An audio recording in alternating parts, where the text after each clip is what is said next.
Hey there, YouTube friends. How you doing out there today? Coming to you on a hump day here in Lower Alabama, and we have actually had some cooler weather this week.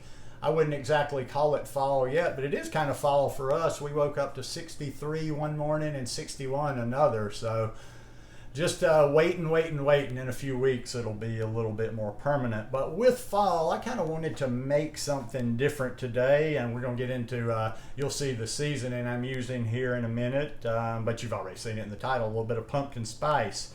And I haven't made a chia seed pudding in a while, so I said let's experiment a little bit and make something a little bit different. So I'm just kind of like looked through some different ingredients I liked and came up with some combinations. So let's get right at it. Now, I don't have anything fancy. I was looking for a glass thing I could make this in, but I'm kind of limited in my kitchen supplies. I took 2 bananas. You want to take the 2 ripest bananas you can get. In fact, my bananas were plenty ripe, but for this, think banana bread bananas. Let them get really good and ripe.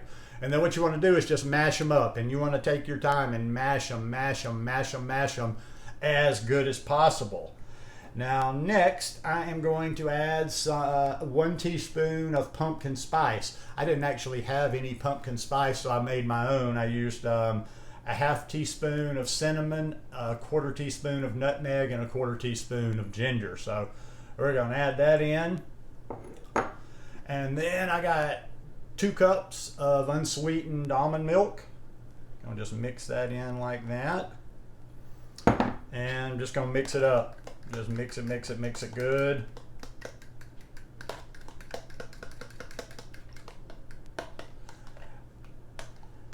I like to, do something different every once in a while. I can kind of just get on autopilot and make the same things over and over. So that's mixing pretty good right there.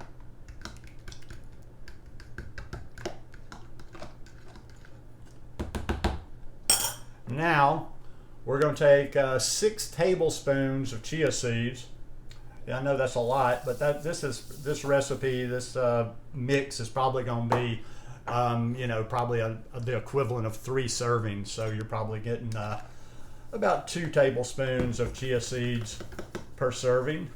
And I'm just going to mix that in. I'm going to mix that in real good. I'll probably mix it here a while. You don't need to see me do all the mixing.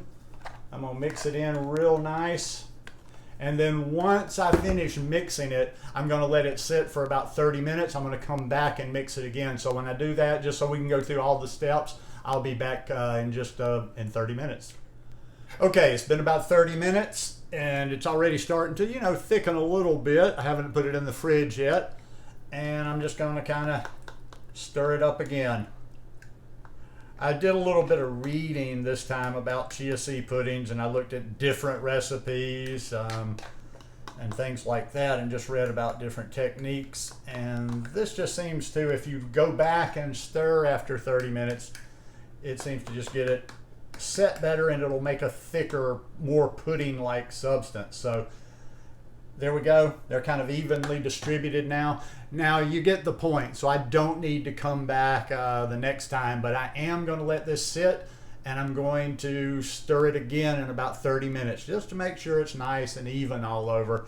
Then I'll put a top on it, and I will put it in the refrigerator, and I'll probably leave it in the refrigerator. I don't know. I forget exactly how much time it takes to set up, 4 or 5 hours. And I'll get back to you here on the video whenever it sets up. But just remember, you're going to go back and stir again after about 30 minutes. Then you're going to put a top on. Then you're going to put it in the refrigerator. So we'll be back. Okay, it's about 6 hours later, and I just went and checked it, and it has set up. Although I'm not about to eat it right now. I will eat this tomorrow, and it's going to set even more. But let's see how it turned out. Nice consistency. It's not quite, it will settle a little bit more, but it's still nice. Oh, the smell is good. That pumpkin, you can really smell that pumpkin spice.